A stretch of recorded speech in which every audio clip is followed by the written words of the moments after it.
Syed dan juga Ismail, kalau tengok kerusi-kerusi di negeri tadi, apa cerita?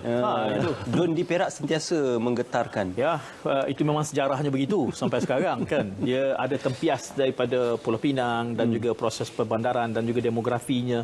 Tetapi tadi saya rasa tadi Dr. Taufik pun menyebut soal Perlis, ya, itu pun sudah kita ulas seketika tadi.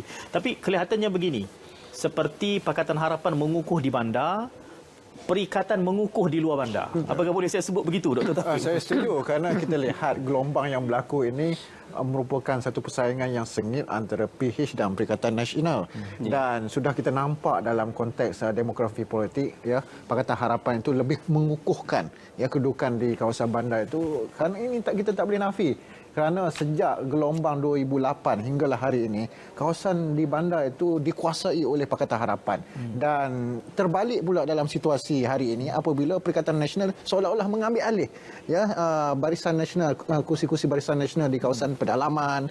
Dan saya lihat di kawasan-kawasan yang sebelum ini kuat kepada Barisan Nasional. Misalnya di Kepala Batas tu, daripada zaman Tun Abdullah Ahmad Badawi sebagai ahli parlimen, tidak pernah tumbang. Akhirnya malam ini jatuh kepada tangan Perikatan Nasional, kepada seorang wakil wanita daripada Perikatan Nasional. Ini melambangkan bahawa akhirnya, ya, kubu-kubu kuat UMNO Barisan Nasional itu berjaya ditembusi. Walaupun kita lihat gelombang yang besar pada 2018 yang lalu, kita nyatakan bahawa itulah tsunami politik, tetapi bagi saya bukan lagi.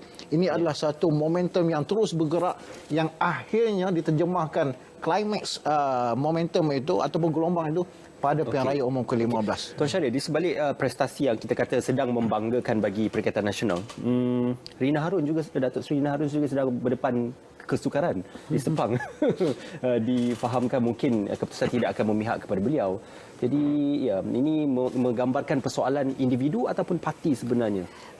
Also tempat tu, demografi Sepang. So dia adalah urban, semi-urban, walaupun majoriti Melayu, tapi kawasan tu agak sukar sikit untuk nak membawa naratif yang PN bawa di kawasan-kawasan yang rural, yang senang dapat appeal dengan pengundi-pengundi yang lebih luar bandar sikit, lebih less sophisticated.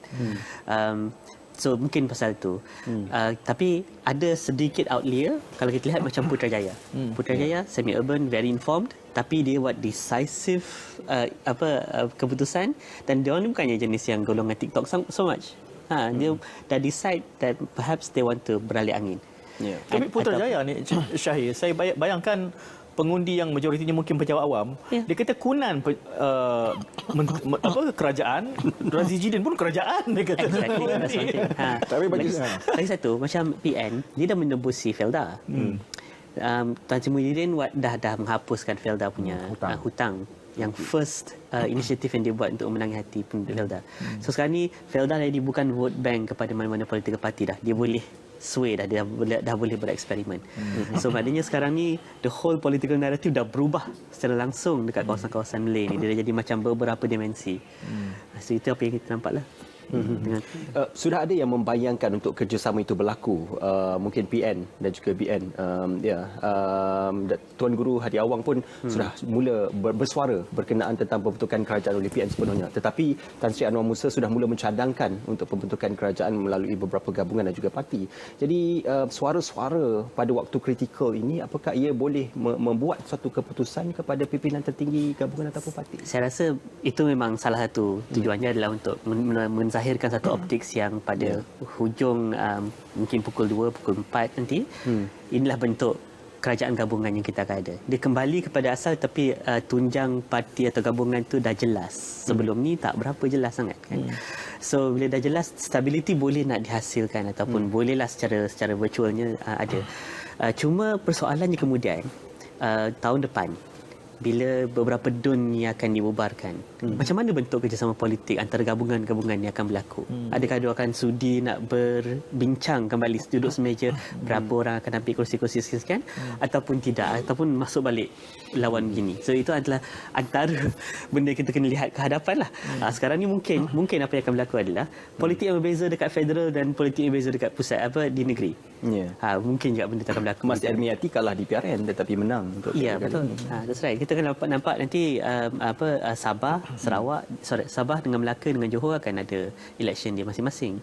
So dalam keadaan political coalition yang luas sikit ni dekat federal ni, mungkin benda tu dia akan berbeza sikit dekat kawasan dekat negeri punya. Pemilihan. Ya, Dr. Taufik melihat ini perkembangan yang digambarkan ini bererti kalau BN hanya dapat bertahan kalau coalition itu mereka sertai. Kelihatannya seperti BN sudah hilang dia punya reserve energinya, melainkan coalition itu. Saya nampak jalan buntu pada Barisan Nasional. Ini kita kena jujur bercakap kerana perkembangan politik negara yang tidak memihak pada Barisan Nasional, dan untuk survival politik Barisan Nasional kena berjiwa terbuka dan duduk berbincang dengan parti yang mungkin sealiran dengan Barisan Nasional. Dalam kerajaan sebelum ini kita lihat ada Perikatan Nasional, ya, terkandungnya Bersatu dan PAS serta Gerakan. Dan jika tiada tindakan segera dilakukan oleh UMNO BN, saya khawatir ada gelombang dalam UMNO juga akan muncul selepas ini, kerana pemilihan dalam UMNO itu mesti dilakukan selepas 6 bulan selepas PRU 15 hari ini. Dan saya lihat akan ada kesan yang besar kepada kepimpinan UMNO selepas ini, termasuklah akan ada berani yang mencabar jawatan presiden. Yang banyak secara bersuara terbuka. itu pun sudah tewas. Hampir tewas. Tetapi saya lihat akan ada satu perubahan dalam UMNO selepas ini, kerana mereka mahukan berdasarkan kepada keputusan pilihan raya ini, mereka mahukan satu pembaharuan yang penting kepada UMNO. Kalau tak, UMNO akan selama-lamanya